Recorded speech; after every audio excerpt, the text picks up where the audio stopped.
मैं उम्र में भी बहुत छोटा हूँ आप सभी से, भक्ति में हर हर चीज़ मैं कुछ बोलने का चेष्टा करूँगा। मैं क्या बोलूँ, मेरे सामने आनंदन प्रभु बैठे हैं, राजप्राण प्रभु, गोपी मंजरी माता जी और इतने सब वरिष्ठ वैष्णव हैं, नारायण प्रभु माता जी, तुलसी माता जी डेफिनेटली। तो कुछ मुझे तो लज्जा हो रही है, बट फिर भी क्योंकि ये सेवा है इसलिए कुछ बोलने का प्रयास करूँगा। तो कुछ त्रुटियाँ होंगी तो आप प्लीज़ मुझे फॉरगिव करना, अपना बच्चा मान के, और कुछ अच्छा लगे तो आप प्लीज़ उसे ग्रहण करना।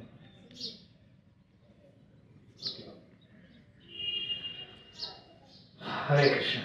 तो हम लोग बैठे हैं कनक वृंदावन। तो बेसिकली यहाँ पे अगर आप सब देखेंगे एकदम जो स्ट्रक्चर है सब पैलेस जैसा बना हुआ है यहाँ पे। तो जयपुर को बोला भी जाता है पिंक सिटी बोलते हैं इंग्लिश में, और कुछ लोग पेरिस ऑफ इंडिया भी बोलते हैं क्योंकि इतना सुंदर है। अगर आप देखेंगे यहाँ पे हवा महल है और बहुत सारे एकदम आर्किटेक्चरल थिंग्स हैं, प्रॉब्ली बहुत पुराने। एक्चुअली ये सब यहाँ पे जो टेम्पल्स हम लोग देख रहे हैं इसका इतिहास आप लोग को most of you will already know that. Aurangzeb जो थे मुगल एम्परर, उनके टाइम पे जो डिस्ट्रक्शन हुआ हमारे टेम्पल्स का, I think that was the one of the most significant invasion in the entire history of India. तो जब ये आगरा के फोर्ट में बैठते थे औरंगजेब, तो औरंगजेब वहां से देखते थे कि चंद्रमा से भी ज्यादा चमकती हुई कुछ चीजें वो देखते थे वो क्या है, जैसे चांद जैसा एकदम चमक रहा है एक तारा, वो क्या चीज है और वो किसका है। हम मुगलों के सरदार हैं और हमसे भी ज्यादा कुछ अच्छा कैसे कोई हो सकता है, इन दैट ईगो। तो किसी ने बताया सरकार वो एक्चुअली हिंदुओं का मंदिर है और मंदिर का नाम है श्री राधा गोविंद जी, और उसकी शिखर पे 7 माले की शिखर थी, उसकी 7 माले की शिखर पे शुद्ध गाय के घी से बना हुआ प्रज्वलित दिया है, और दीपक की जो लौ आ रही है वो ऐसी चमक रही है जैसे कि मानो चंद्रमा हो। तो उसे बहुत आश्चर्य हुआ और उसे ये भी लगा कि हाउ कैन हमारे से भी ज्यादा कुछ चीजें सुपीरियर हो सकती है। तो वो बहुत घृणा थी हमारे धर्म के प्रति। तो उन्होंने सब अपने मंत्री और जितने भी थे मिनिस्टर्स को बोला कि भाई चलो हम उसको डिस्ट्रॉय करेंगे। तो उन्होंने बहुत सारा डिस्ट्रक्शन किया। तो अभी भी जो मंदिर में हम लोग वृंदावन में देखते हैं, राधा गोविंद मंदिर पहले ऐसा बताते हैं, हमने तो नहीं देखा बट बताते हैं कि 7 माले का था। तो फिर वो ऊपर के जो माले हैं उन्होंने तोड़ दिए थे, तो नाउ इट्स अराउंड 3 माला इज लेफ्ट। ऊपर के 4 फ्लोर उन्होंने डिस्ट्रॉय किया। They tried to destroy deities also, but भगवान की वही जो राम रची राखा बोलते हैं, तो भगवान ने अपना ऑलरेडी पास टाइम करना था, ही वांटेड टू ट्रैवल। तो फिर सब डीटीज को लेकर यहाँ पे जयपुर आए थे, और पहले प्रथम जो भगवान को मिलाए थे वो इसी कनक वृंदावन क्षेत्र में रखा था, फिर उससे फिर अलग मंदिर में गए। तो इसलिए अगर आप देखें, मैं भी देख रहा था कि ऐसा फोर्ट बना हुआ है ना कि आप सोचिए कि एक घेरा बना हुआ है ताकि उस घेरे में जब ठाकुर जी विराजमान होंगे तो प्रोटेक्टेड रहेंगे। इसीलिए आप देखिए कितना लंबी चौड़ी दीवारें, ऐसा फोर्ट जैसा बना है। बिकॉज अगर किसी ने टक्कर दिया मुगलों को वो टाइम पे तो राजपूतों ने दिया था, और उनकी वजह से हम लोग actually we should be very grateful to all these Rajputs and royal family because of them. So they are basically like Kshatriyas for us. So we as a devotees of ISKCON mostly we are more in the Brahmana consciousness of hearing, chanting, reading scriptures. But as per Prabhupada, all the 4 varnas are very important, and vishesh karke Kshatriya. In today's thing, we also need Kshatriyas equally in order to protect our Sanatana Dharma. तो ये सेवा जो की है ये राजपूतों ने की है जहाँ हम बैठे हुए हैं। तो उन्होंने बहुत सारे मंदिरों को विध्वंस किया, काशी में भी किया, गुजरात के सोमनाथ में भी मल्टीपल टाइम्स वॉर ये सब तोड़ फोड़ किया, मथुरा में भी बहुत किया, मस्जिदें बनी। तो यहाँ पे जो प्रमुख राजा थे जिन्होंने ये सब चीज़ें निर्माण किया उनका नाम था राजा जय सिंह। तो राजा जय सिंह ने ये स्थान का नाम जो है कनक वृंदावन उन्होंने दिया था आज से 280 साल पूर्व, तो 280 ऑलमोस्ट साल पूर्व था थोड़ा बहुत, बट इतना बड़ा सेटअप नहीं था, ये सब बाद में हुआ। तो आज हमने सब सुबह सुबह दर्शन किया था, तो राधा माधव जी का दर्शन किया था हमने, गौर गोविंद भी ठाकुर जी थे, नित्यानंद गौरांग महाप्रभु थे, और कुछ शालिग्राम शिला थे, अराउंड 25-30 शालिग्राम शिला। तो ये सब सेवा जो है जयदेव गोस्वामी किया करते थे। एंड ये जो डीटीज है यहाँ पे ऑलमोस्ट 450 साल पुराने, ऐसा बताते हैं इतिहास में, ऑलमोस्ट 1560 AD से यहाँ पे भगवान जो है उनकी सेवा हो रही है। तो मैंने सोचा कि क्योंकि राधा माधव जी के हम लोग ने दर्शन किए, तो थोड़ा सा जयदेव गोस्वामी के बारे में भी थोड़ा गुणगान बखान किया जाए, हमारे आचार्य हैं। तो जयदेव गोस्वामी जो है वो महाप्रभु से पूर्व उनका जन्म हुआ था केंदुली क्षेत्र में, so may be 200-300 years before Mahaprabhu appearance. और उनके बचपन में उनके माता पिता ने शरीर छोड़ दिया था, so he was all alone from very early age। And बहुत ही सुगम तरीके से वो जो है भौतिक संसार से जनरली बहुत जल्दी उनका वैराग्य आ गया था, और भगवान के श्री कमलों में उनका बहुत तीव्र अटैचमेंट भी हो गया था।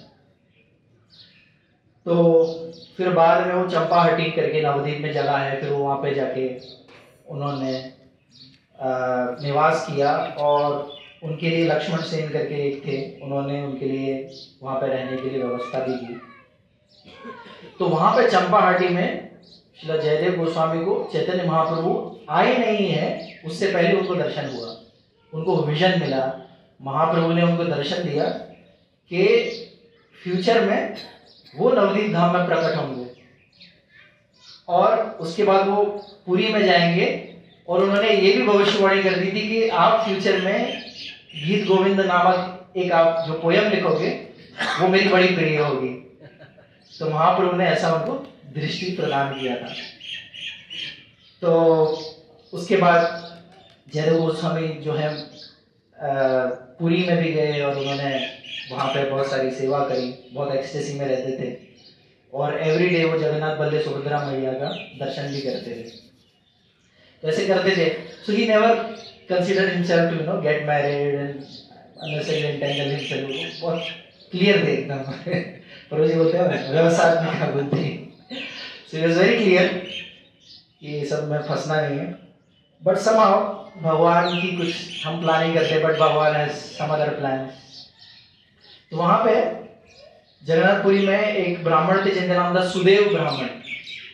तो सुदेव ब्राह्मण भगवान की बहुत उपासना करते थे, और भगवान से प्रार्थना करते थे कि उनको कोई संतान नहीं थी। तो बोलते थे भगवान चाहे लाला हो चाहे लाली, जो भी होगा मैं आपकी सेवा में उसे नियुक्त करूंगा। तो आप अगर आप प्रसन्न हो, if it is your will, may I be blessed with a child, may be a boy और गर्ल। तो ऐसे भगवान ने सुना, भगवान ने उनकी प्रेयर सुनी, और भगवान ने उनके घर पे एक कन्या का जन्म हुआ। वो कन्या का नाम आगे जाके हुआ पद्मावती। और ये सुदेव ब्राह्मण जो पद्मावती के पिताजी थे, उनके सपने में जगन्नाथ जी आए, और जगन्नाथ जी ने उन्हें दर्शन दिया। और जगन्नाथ जी ने बोला कि आप जाइए, ये जयदेव गोस्वामी है, आप जाइए, इनको अपना दामाद बनाइए, अपनी जो कन्या है उसका विवाह इनसे करिए।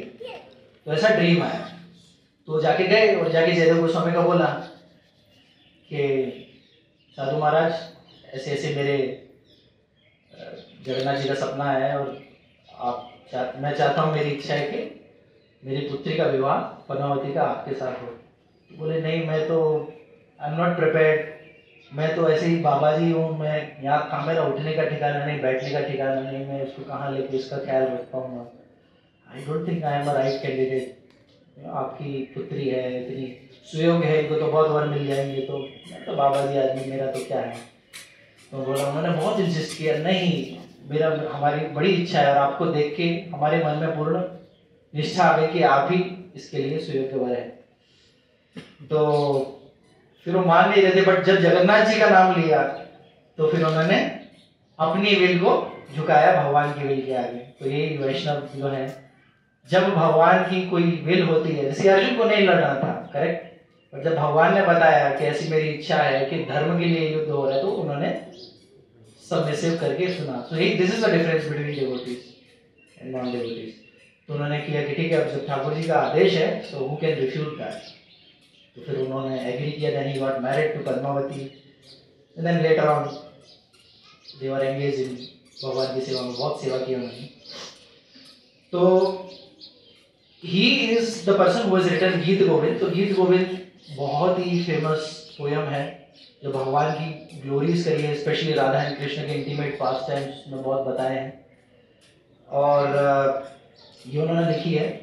तो गीत गोविंद की जब वो रचना कर रहे थे, तो वो बहुत डीप मेडिटेशन और भाव में थे भगवान के। उसमें विप्रलंबा भी है, संभोग भी है, और वो एकदम डीप मेडिटेशन में थे, लिख रहे थे। तो लिखते लिखते उनको जो दृश्य हुआ वो ऐसा हुआ कि राधा रानी रूठ के मान करके चली गई हैं और ठाकुर जी आके उनको मना रहे हैं। तो यहाँ तक तो उन्होंने लिखा। फिर उन्होंने ऐसा विजन देखा कि ठाकुर जी त्रिलोकीनाथ स्वयं Brajendra Nandan is going down his head the lotus feet of Shrimati Radha.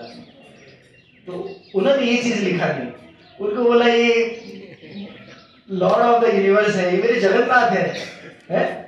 सृष्टि के पालनहार है। How should I right? मैं इनकी रात दिन सेवा करता हूँ।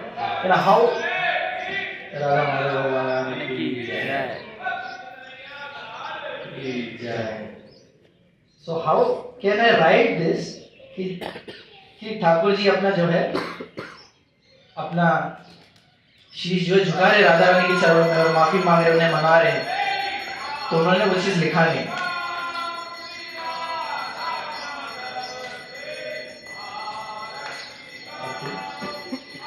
तो उन्होंने ये चीज लिखा नहीं। तो फिर उन्होंने क्या किया, उन्होंने बिना लिखे उन्होंने बोला मैं थोड़ा सोचता हूँ ये लिखूं या नहीं लिखूं। तो उन्होंने लिखा नहीं, और वो वहीं अपनी कलम वगैरह जो भी रख के ही लेफ्ट टू टेक बाथ। तो चलो मैं स्नान करके आता हूँ, तब तक देखते हैं क्या।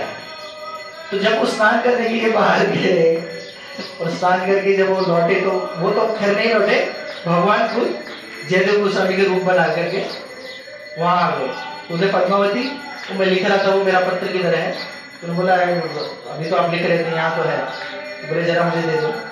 तो लिखते हैं, और वो आगे की लाइन जो नहीं लिख रहे थे वो भगवान खुद उसको कंप्लीट कर देते हैं। उसके बाद बोलते हैं कि मुझे भूख लग रही है, थोड़ा प्रसाद दे दो, प्रसाद बन जाएगा। तो बोलते हैं जी प्राणनाथ आप आइए प्रसाद लीजिए। तो वो खूब बढ़िया, अभी पद्मावती डायरेक्ट भगवान को ही जो जयदेव गोस्वामी के रूप में आए उनको प्रसाद, और भगवान ने भी खूब अच्छे से प्रसाद पाया। Then he went, he took some rest, and then he disappeared. उतने देर में असली जयदेव गोस्वामी आए। अभी हुआ ऐसा है कि Padmavati never used to eat before Jaydev Goswami. तो अभी जयदेव गोस्वामी है, तो अभी खिला दिया भगवान को, पद्मावती माता बैठ के प्रसाद ले लिए। जयदेव गोस्वामी बोले कि कभी ऐसा हुआ नहीं कि मेरे से पहले ये पार्टी है, आज कुछ डिफरेंट हुआ क्या? तो जाके देखते हैं, थोड़ा आश्चर्य होता है। तो जाके वो पूछते जाते हैं, तो बोलते कि आज आप पा रहे हैं? बोलते हाँ अभी तो आपने पा लिया ना, मतलब आप वापस कहाँ से आ रहे हैं? बोलते मैं तो स्नान करने गया था, मैं तो अभी आ रहा हूँ, मैं तो तब का गया था। तो ये सब बताया, तो उनको समझ में आया कि ओ कृष्णा। तो बोला उन्होंने क्या किया? बोला उन्होंने डायरी मांगी, कुछ लिखने आया, तो उन्होंने लिखा। देन उन्होंने वो पढ़ा, and then he started crying and he was both husband wife. उन्होंने बताया कि अरे वो मैं नहीं था, ये भगवान ने सेवा कर दिया, और इतना गदगद हो गया। बोले कि भगवान मतलब मैं जिस चीज को लिख नहीं पा रहा था, आप इतनी सी मेरी एक छोटी सी इच्छा के लिए आप खुद उसको पूरा करने के लिए आ गए। And then he glorified Radha Rani more than basically. So भगवान के लिए राधा रानी का क्या स्थान है, हम क्या बोल सकते हैं। तो मैं लाइन बोलता हूँ जो उन्होंने लिखा था।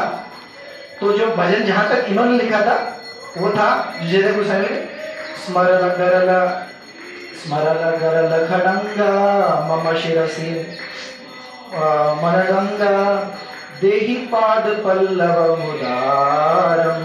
तो देहि पाद पल्लव मुदारम ये लाइन उन्होंने नहीं लिख दी, ये भगवान ने आके लिखी। तो बेसिकली इसका अर्थ ये है कि ठाकुर जी बोल रहे मम शिरसि मंडनंग, तो अपना सिर को राधा रानी के चरण में रख रहे। वो लाइन नीचे वाली भगवान का कंप्लीट करी कि देही पद पल्लव, पद पल्लव पाद पल्लव मतलब राधा रानी का चरण कमल में जाके मुदारम वो चरण को झुका रहे और उनकी वर्शिप कर रहे हैं।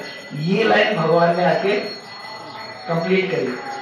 फिर ऐसे अलग अलग जयदेव गोस्वामी का तो ये one of this pass time है। फिर उन्होंने गीत गोविंद को कंप्लीट किया। तो ऐसा बताते हैं कि महाप्रभु जब विरह में चले जाते थे और खास करके जब अंत्य लीला के टाइम पे महाप्रभु जो विप्रलंब और संभोग लीला में एकदम इंटीमेट हो जाते थे और बहुत डीप चले जाते थे, वो टाइम पे ऐसा बताते हैं कृष्णदास कविराज गोस्वामी लिखते हैं चैतन्य चरितामृत में, विद्यापति चंडीदास श्री गीत गोविंद भवन रूप श्लोक पदेना राय रामानंद। तो यहाँ पे लिख रहे हैं कि विद्यापति चंडीदास श्री गीत गोविंद, तो यहाँ पे रामानंद राय उनको सोलेस देने के लिए अलग अलग कोट करते थे। विद्यापति जी का कुछ बोलते थे, चंडीदास जी का बोलते थे, और खास करके श्री गीत गोविंद जो है वो जब सुनाते थे तो उनको लगता था कि मैं सेटिस्फाइड हूँ because she is Radha Rani महाप्रभु। जब ये सुनते थे तो उनको बहुत सोलेस मिलता था। तो ये सेवा करी है हमारे जयदेव गोस्वामी ने लिख करके। तो एक बार वहां पे एक राजा भी थे, एक राजा थे, तो वो राजा ने आके उनको बोला जयदेव गोस्वामी, तभी चंपाटी में नहीं गए थे, तो उनको आके उनका दशावतार स्तोत्र सुना था। जब सुन के उनको बहुत अच्छा लगा तो वो राजा आके मिले और उन्होंने बोला कि राजा आप मेरे जयदेव गोस्वामी आप मेरे जो है मेरे राज्य में आओ ना, और आप ये दशावतार स्तोत्र जो आप मेरे लिए गाओ ना रोज। तो उन्होंने हाथ जोड़ के प्रणाम किया, बोलते हैं with due respect I actually sing only for the pleasure of lord and I do not sing to please और please anyone, so I can not do that. बोलते हैं कि अच्छा मेरी एक इतनी सी आप जो है रिक्वेस्ट है कि आप जो है मैं आपके लिए चंपाहटी करके जगह है, मैं वहाँ पे आपके लिए हट बनाता हूँ, आप वहाँ पे अच्छे से भजन करिए। और 3 कारण दिए उन्होंने कि बोला एक तो वो साधुओं की जगह है, तो तपोभूमि आप वहाँ आएंगे तो आपको साधु संग मिलेगा। फिर बताया कि एक द्विजवाणीनाथ ब्राह्मण है जो चैतन्य महाप्रभु को उनके दर्शन हुए थे महाप्रभु के, तो वो भी उनका स्थान है।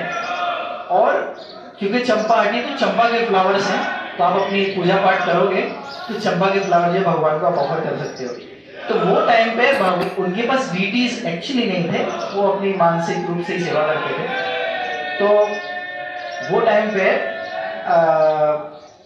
उनको एक्चुअली डीटीज नहीं थे, तो वो एक बार जब स्नान कर रहे थे वहां पे गंगा के तट पे, तो जब वो स्नान कर रहे थे तब कुछ डीटीज उनकी बॉडी को आगे टच हुए, खुद ही भगवान, वो भगवान के पास नहीं, भगवान खुद स्वयं चल के from the water stream he touched the body of Jayadev Goswami and then he had that vision कि मेरा विजन है कि मैं फ्लावर से सब कुछ है, मैं आपकी सेवा करूं।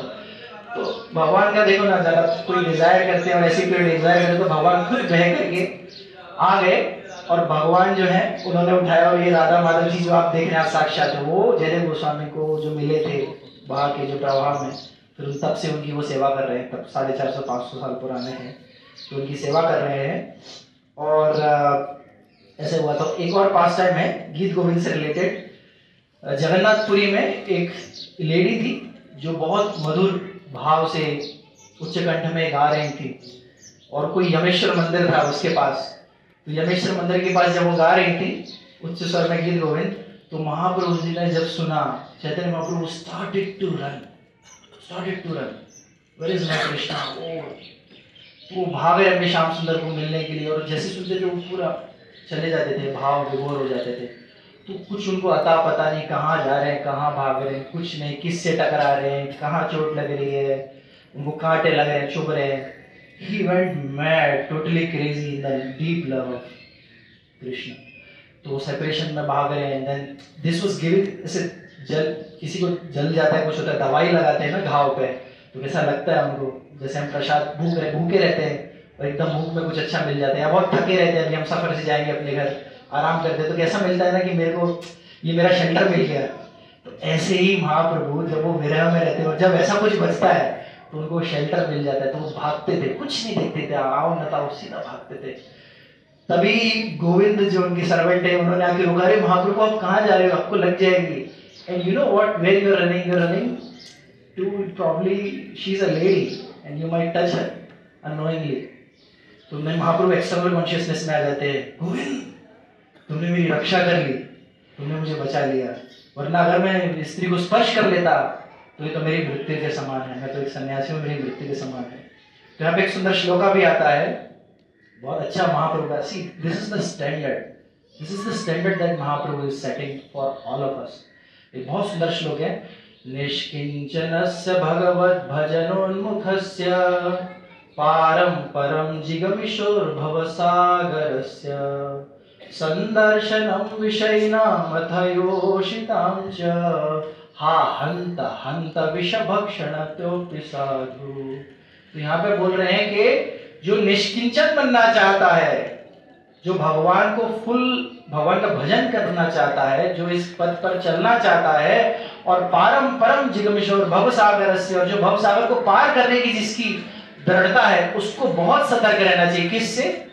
संदर्शनम, किसका दर्शन नहीं करना चाहिए? विषयिणाम, विषय जो जितने भी लोग मेटेरियलिस्टिक हैं, जो विषय भोगों में लगे हुए हैं, उनका दर्शन भी नहीं करना चाहिए, बात करने की दूर की बात, उनका दर्शन नहीं करना चाहिए। और योषितांश, और ऐसी कोई स्त्री का भी दर्शन नहीं करना चाहिए जिससे आपको जो है गलत डिजायर आए और आप उस वासना में चले जाओ। You should not even look at that direction, what to speak of that. आप बिकॉज बोलते कि ये जहर से भी ज्यादा भयंकर है। हाँ, हंत बोलते कि विष, आप विष पी लो एक बार ठीक है, पर ये उससे भी ज्यादा विषैला है। क्यों? क्योंकि विष अगर आप पियोगे तो आपको ये शरीर को ही छोड़ना पड़ेगा, राइट? तो आपका सोल और बॉडी में सेपरेशन होगा। बट आप विषयों का संग करोगे, स्त्री ऐसा किसी का संग करोगे, not talking about the married life, but outside it, if we are meditating, thinking, same goes for Mataji's also, for Prabhuji's, it is just the same context. So what happens is, हम वो वासना में जाएंगे, then we are detaching the soul from Krishna, which is bigger loss. Comparatively body तो वापस मिल जाएगा कुछ ना कुछ करके, and then we'll start. But अगर भगवान से मेरा हो गया, वो सबसे बड़ा लॉस है। तो महाप्रभु का स्टैंडर्ड है, हंत हंत विषभक्षण तो साधु। So then that is how this temple got in construction। सब यहाँ पे हुआ जो हम बता रहे हैं, तो ऑलमोस्ट 450 साल पुराना है। यहाँ पे एक मंदिर और है नटवर जी का, हम गए थे सुबह, बट वो बंद था, शायद अभी 8:30 बजे खुलेगा, तो हम वो भी दर्शन लेंगे। तो नटवर जी जो थे वो जो जय सिंह राजा थे उनकी बहन के पूजित विग्रह है। तो उनकी बहन, ये लोग बहुत अच्छे भक्त थे actually, although they were Kshatriyas and Rajput, but they were very बहुत कनेक्टेड थे। तो इसलिए नाम देखो ना, नटवर रखा है उनको, डार्लिंग ऑफ वृंदावन जो नाचते हैं, तो उनका नाम नटवर रखा, और बहुत अच्छे से उनकी सेवा करते थे वो लोग। तो यहाँ पे हम उस दर्शन में भी जाएंगे। फिर हम लोग इसके बाद एक जगह, I don't know if you are able to go, but even if you are not able to go, but हम लोग उसके बारे में थोड़ा सा सुनेंगे। तो वो जो जगह है, वो जगह है गलताजी टेम्पल करके।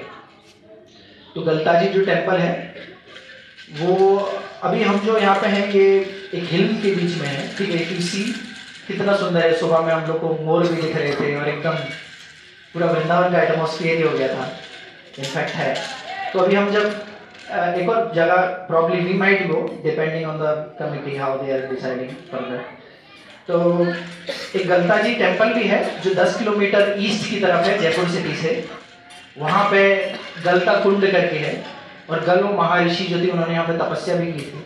बहुत सुंदर हनुमान जी का मंदिर भी है, सूर्य का मंदिर है, और यहाँ पे राम जी का और ठाकुर जी भगवान कृष्ण का भी मंदिर है। और वहाँ पे बंदर बहुत है, ऐसा लिखा है। तो कुछ भी प्रसाद वगैरह हाथ में थोड़ा सा अवॉइड करें, because they are as notorious in Vrindavan. तो वो थोड़ा सा केयरफुल रहें। तो ये भी राजा सवाई जय सिंह ने ही सब कुछ बनाया हुआ था। और यहाँ पे एक महर्षि, जैसे गलो महर्षि थी, उन्होंने बहुत तपस्या करी थी 100 साल तक, वहाँ पे जल नहीं था। तो उसके बाद उनसे प्रसन्न होकर भगवान ने उनको दर्शन दिए, और गंगा जी का जो है वहाँ पे प्राकट्य हुआ। तो वहाँ पे गंगा जी भी हैं। और कई सारे कुंड है, बट जो गलता कुंड है is one of the prominent. हम लोग आचमन भी अगर वहाँ पे व्यवस्था होगी तो हम लोग आचमन ले सकते हैं, तो वहाँ पे वो होगा। और बाद में ये वो जो मंदिर है उसको बाद में दीवान राव कृपाराम करके थे, उन्होंने फिर प्रॉपरली और उसका प्रॉपर से बनाया है उसको अच्छी तरह से। अच्छा, पर यहाँ पे होता ऐसा था कि जो गलता में है रामानंदी साधु रहते थे, तो रामानंद जैसे 4 के संप्रदाय है, सीताराम लक्ष्मण को भी बहुत पूजन करते हैं, तो वो पहले यहाँ पे उनका प्रोमिनेंट था। जब गलता जी में हम जाएंगे तो एक गलता किंगडम बोलते थे इसको, तो इतना प्रोमिनेंट था कि जितने भी यहाँ पे डिवोटीज हुआ करते थे वो they all started to follow Ramanandi, and then Ramanandi संप्रदाय जो है यहाँ पे प्रमुख हो गया था। तो यहाँ पे प्रमुख हो गया था, फिर बाद में जब ये अटैक हुआ और सब दूसरी चीजें हुई, तो जयपुर से जब डीटीज यहाँ पे आए, राधा गोविंद देव और सब डीटीज आए, तो उनके साथ गौड़िया वैष्णव भी है बिकॉज जहाँ भगवान जाएंगे वहाँ पीछे पीछे भक्त आएंगे। तो उनके साथ जब हमारे आचार्य भी आए, गौड़िया वैष्णव, जब संत महात्मा उनके साथ साथ आए तो आए, तो they used to look at them as a inferior devotees, Bengali devotees, and they used to think like we are very prominent, हम लोग ब्राह्मण है, रामानुज संप्रदाय, they had that aura। तो ऐसा करते थे, तो बोलते तुम राधा रानी की उपासना कर रहे हो कृष्ण के साथ, ये तो इमोरल एक्ट है, राधा रानी की वर्शिप कैसे कर सकते हो, इनकी तो शादी भी नहीं हुई है, सीताराम की कर सकते हो आप, लक्ष्मी नारायण की कर सकते हो। तो ऐसा बोलते थे, तो बड़े हृदय में वेदना होती थी, जितने आचार्य थे, तो गौड़िया संत थे, उनको बहुत दुख होता था जान के। तो वो फिर तो बोलते थे कि आप ये तो कहीं नहीं, शास्त्र में नहीं लिखा, ये नहीं लिखा है, वो नहीं लिखा है। तो हमारे गौड़िया जो छोटे साधु थे, अब जाके अपने मास्टर को ढूंढते हैं, तो बोलते हैं अभी इनके साथ कौन आर्ग्यूमेंट कर सकता है, हम तो कन्विंस हैं, बट इन लोगों को इतने बड़े बड़े जो पंडित हैं, शास्त्र अर्थ है, इनको इतना सब ज्ञान है, इनको कौन कन्विंस करे। तो गए हमारे श्री विश्वनाथ चक्रवर्ती ठाकुर के पास। तो विश्वनाथ चक्रवर्ती ठाकुर की थोड़ी उम्र हो गई थी, तो आए, उन्होंने देखा, उनको भी बहुत दुख हुआ। तो उन्होंने अपने शिक्षा डिसाइपल को, शिष्य को, बल्ले विद्याभूषण को बोला कि आप जाके ये सेवा करिए। तो बल्ले विद्याभूषण जो है वो तभी वहां पे जाते हैं और वहां पे देखते हैं कि यहाँ पे क्या हो रहा है। तो जाके उनको समझ में आता है कि ऐसा ऐसा है, और हमारे महाप्रभु जी का जो मूड है वो बराबर से यहाँ पे लोगों को समझ में नहीं आ रहा है कि Radha Rani like highest is the gopis, and the more highest in the gopis Shrimati Radha Rani का worship is the highest, where Krishna himself is going down at the feet of Radha Rani. तो इनको ये सब कौन समझाए। तो देन हम लोग की मीटिंग होती है, हमारे आचार्य सब मिलते हैं कि ये हमारी संप्रदाय को क्वेश्चन चल रहा है, and we need to properly debate and put forward the importance of our संप्रदाय, मूड ऑफ चैतन्य महाप्रभु को आगे लेके आना है। तो इनकी सभा होती है, मीटिंग होती है, देन सब डिसाइड होकर लोग जाते हैं, देन बल्ले विद्याभूषण जाते हैं और जाके रूप गोस्वामी, सनातन गोस्वामी, जीव गोस्वामी के अलग अलग लिटरेचर्स टेक्स्ट को कोट करते हैं और राधा रानी की महिमा को बताते हैं और उनका गुणगान करते हैं। तो पहले तो बल्ले विद्याभूषण को राजा जयसिंह के पास जाने ही नहीं मिलता है, पहले उनके नीचे वाले लोग जाने ही नहीं देते, एंटरटेन नहीं करते, somehow he meets। पर जब मिलते हैं और जब ये शास्त्र बोलते हैं, पुस्तकें देते हैं, तो राजा जयसिंह खुद जाके पढ़ते हैं। राजा जयसिंह पूरा हार्ट उनका चर्न हो जाता है, उनकी बहुत रिस्पेक्ट बढ़ जाती है हमारे बड़े आचार्य के प्रति, और वो फुल्ली कन्विंस हो जाते हैं कि आप जो कर रहे हो बिल्कुल सही है, मैं कन्विंस हूँ, पर इनको कन्विंस करो, रामानंद को आप इनको कन्विंस कर दोगे, मेरी फुल परमिशन है। तो बोलते हैं ठीक है, आप हमको मीटिंग कराओ। तो फिर रामानंद के साथ मीटिंग होती है, तो बड़े दिन तक चर्चा चलती है। वो वहाँ से राजा बीच में से रेफरी हैं, दोनों का सुन रहे हैं, इनका ये पॉइंट है, इनका ये पॉइंट है, एक तरफ हमारे बड़े आचार्य, एक तरफ रामानंदी, और खूब सारा उनका जो है चर्चा चलता है, खूब चर्चा चलता है। तो उसमें अलग अलग चीज़ें आती हैं, तो वो सब बताते हैं, ग्लोरीज बताते हैं। तो वो जब सब बताते हैं, देन धीरे धीरे धीरे धीरे they started to get convinced, but they say wait a minute, who are you first? I am the Sampradaya to talk here. Do you deserve to stand in front of us? We are Ramanuja संप्रदाय के हम लोग रामानंदीज हैं। Do you? तो बोलते हैं and your संप्रदाय, तो दो क्वेश्चन रेस करते हैं। एक तो बोलते हैं कि राधा रानी should not be worshipped, and then you are from some low class संप्रदाय, you are not supposed to be। बोलते हैं no, I come actually I am in Gaudiya, but before that I was into Madhva संप्रदाय, and मेरे तीर्थ करके मेरे जो है उनसे मैंने तीर्थ स्वामी से मैंने जो मध्वा संप्रदाय में दीक्षा लिया है, that is what is backing me up and that is why I am trying to speak. Then वो ठंडे हो जाते कि ठीक है आप बोलिए। फिर जब सब बोलते हैं then they hear him, everybody is totally shattered. वो जब सुनते हैं राधा रानी की महिमा, जब बताते हैं गोपी भाव राधा रानी की महिमा, हमारे उधर श्लोक है ना, गोपी भरतुर पद कमल दास दास दास हनुमा। तो चैतन्य सरिता में जो बड़े सुंदर श्लोक है कि राधा पूर्ण शक्ति कृष्ण पूर्ण शक्तिमान, दो ही वस्तु भेद नहीं शास्त्र और प्रमाण। राधा कृष्ण है ते सदा एक ही स्वरूप, लीला रस आस्वादिते धरे दुई रूप। तो Radha Krishna is actually one, but लीला के लिए वो दे एक्सपांड। तो अलग अलग हमारे आचार्य गोस्वामी के सच ए लिटरेचर, रूप गोस्वामी की literature, Jiva Goswami next to Vyasadeva for us. तो उन्होंने जब लिखा और सब सुना and they were all amazed by the depth understanding of bhava. जब वो हुए then they got all convinced and then they basically allowed the worship of Radha Rani along with Krishna. Then Radha Rani Krishna का फिर वर्शिप हुआ एंड इसीलिए लोग सब देवटी बन गए। पहले ये जो राजा जितने थे ये सब रामानंदी हो गए थे, बट जब हमारे आचार्य आए, चैतन्य गोस्वामी आए और अलग अलग जब आचार्य आए और खास करके बलदेव विद्याभूषण वाला जो ये पास टाइम हुआ, उसके बाद वो टोटली कन्विंस हुए। Then they all became devotee of Lord Krishna, of darling of Vrindavan. इसीलिए नटवर जी का भी मंदिर अगर आप देखेंगे ये सब भक्त बन गए थे, पूरी रॉयल फैमिली।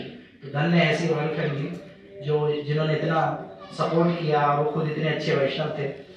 यहाँ पे और भी बड़े अच्छे अच्छे जो वैष्णव हैं और अलग अलग संत हैं जो यहाँ पे आए हुए थे। तो यहाँ पे एक बड़े प्रसिद्ध संत हैं हमारे ब्रज के नावादास जी। नावादास जी ने भक्त माल करके एक बड़ी रसिक पुस्तक है, शायद किसी ने पढ़ी होगी, बट इट इज ग्लोरीफाइंग। बड़े सुंदर सुंदर उसमें भगवान के भक्तों के आदान प्रदान है। तो नावादास जी ने एक्चुअली बताते हैं कि वो आए थे और उन्होंने गलता जी में ये पुस्तक का रचना किया था। यहाँ पे बादशाह अकबर स्वयं यहाँ पे आए थे, उनकी भी कुछ इच्छा थी और यहाँ पे आने के बाद उनकी इच्छा पूर्ण हुई थी। तो उन्होंने यहाँ पे around 2500 bigha is a big एक वो है मैट्रिक है लैंड का, तो 2500 बीघा जमीन उन्होंने यहाँ पे दान की थी और बेसिकली हमारी थी क्या की उनके कब्जे में थी। Then so that's how formally it came. And यहाँ पे कार्तिक पूर्णिमा जो होता है उसका बहुत विशेष महत्व है। यहाँ पे बताते हैं कि Brahma Vishnu Mahesh all the trinity reside here in specially on the day of Kartik Purnima. तो यहाँ पे बहुत भीड़ होती है। मकर संक्रांति के दिन पे भी यहाँ बहुत भीड़ होती है। तो गलता कुंड में हम लोग अगर आचमन करने का अगर व्यवस्था होगी so will try at least we take achaman and get purified. And one of the most important thing again is which is very dear when I heard and I read कि स्वयं तुलसीदास जी गलता जी में आए और तुलसीदास जी ने जो सुंदरकांड का जो सेक्शन है वो सुंदरकांड का सेक्शन जो है गलता जी ने लिखा और वो ऑलमोस्ट बताते हैं कि 3 साल तक उन्होंने यहाँ पे वो चीज को लिखा और वहां पे ग्लोरीफाई किया। इसीलिए वहां पे प्रमुख वन ऑफ द मेन मंदिर है जो हनुमान जी का मंदिर है। So we should all if we are planning to go we should go down to Hanuman ji. So जो Ramcharitmanas is very dear to me personally, तो वो रामचरितमानस उन्होंने वहां पे लिखी है and that too Sundargarh. So just imagine the potency of that place, just imagine the potency of that place where if we might be going. तो बस मैं यहाँ पे तुलसीदास जी की थोड़ी सी महिमा और उनके प्रसिद्ध चौपाइयाँ जो मेरे को बहुत डियर है, I will just recite them then will conclude and I will invite Anand Prabhu to come. तो वहाँ पे वो लिखते हैं कि हनुमान जी की ग्लोरीज बोलते हैं, उसमें बोलते हैं मंगल मूर्ति मारुत नंदन सकल अमंगल मूर्ति most auspicious son of Maruta, Hanuman destroys everything inauspicious from the very root. मूल निकलता, मूल से वो निकाल लेते हैं auspiciousness. So we are all trying to become devotee of Lord Krishna and Lord Ram. तो हनुमान जी से स्पेशली हमको याचना करना चाहिए उसके लिए. And then he also says one of my favorite shloka, बिनु सत्संग विवेक न होई, राम कृपा बिनु सुलभ न सोई. तो हम लोग को जो सत्संग मिलता है, देखो वो रामचरितमानस में क्या लिख रहे हैं, इसी जाति की बिनु सत्संग विवेक ना होई. तो विवेक नहीं मिलता, विवेक बुद्धि सत्संग से नहीं आती, और राम कृपा बिनु सुलभ न सोई, सत्संग राम कृपा के बिना नहीं मिलता, जो हम लोगों को यहाँ पे मिल रहा है. और वो लिखते हैं राम जी के बारे में कि लोग प्रयाग जा रहे हैं, अलग अलग जगह जा रहे हैं. Even I am planning to visit, but we should know the real Prayag, the real Kumbh is the association of devotees, and the proof is written in Ramcharitmanas. ये वाली चौपाई में लिखा है. क्या लिखे हैं तुलसीदास जी? लिखते हैं, जे ही दिन राम जन्म श्रुति गावई, तीरथ सकल तहाँ चली आवई. कि हम लोग डिवोटीज के बारे में ग्लोरीफाई करते हैं, भगवान की जब ग्लोरीफाई करते हैं, राम जी के गुणगान गाते हैं, उनके जन्मदिन के दिन गाते हैं, तो तीर्थ सकल तहाँ चली आई. सारे तीर्थ, सारे प्रयाग, सारे कुंड उस जगह में उपस्थित हो जाते हैं जहाँ ठाकुर जी की गुणगान, उनके भक्तों का गुणगान होता है. तो हम लोग सब एक्चुअली प्रयाग, कुंभ, जो भी आप बोलो, सब में डुबकी लगा रहे हैं. अगर हम लोग हार्ट से कनेक्टेड है, अच्छे से चैंट कर रहे हैं, प्रभु जी को संग कर रहे हैं और सुन रहे हैं. And then I'll conclude with the humility of Tulsidas ji. How he is saying that, वो बोलते हैं कि अपने आप को क्या बोलते हैं, see the humility, you can judge कितने भगवान से कनेक्टेड है. बोलते हैं अपने आप को, बोलते हैं see the humility that we should all learn. बोलते कभी ना हो नहीं चतुर कहाऊं, मति अनुरूप राम गुण गाऊं. बोलते मैं चतुर भी नहीं हूँ, मैं कवि भी नहीं हूँ, मति अनुरूप राम गुण गाऊं. मैं कोशिश कर रहा हूँ राम को थोड़ा बोलने के लिए. वो बोलते कविता विवेक एक नहीं मोरे, सत्य कहूँ लिखी कागज कोरे. बोलते कविता नहीं है, विवेक नहीं है, मैं क्या कर रहा हूँ मुझे भी नहीं पता. मैं सत्य कहूँ लिखी कागज कोरे, मैं खाली कागज जो है वो लिखने का प्रयास कर रहा हूँ. And then we'll conclude with the last, which is my favorite. He says कि बोलते हैं, तुलसीदास जी लिख रहे हैं कि अब प्रभु कृपा करहु ये भांति. हम लोग मांगते हैं ना, तो हमको क्या मांगना चाहिए, तो देखो खुद बता रहे हैं आचार्य. उनका मोड देखिए, पकड़ने की कोशिश करें भक्तों. बहुत सुंदर भाव से बोल रहे हैं, वो भगवान से याचना कर रहे हैं. He is the author, he considers himself humility, तेरनादा विशेषण. उनका भाव देखो. This is one of my favorite verses. So बोलते हैं कि अब प्रभु कृपा करहु ये भांति, सब त्यजी भजन करहु दिन राति.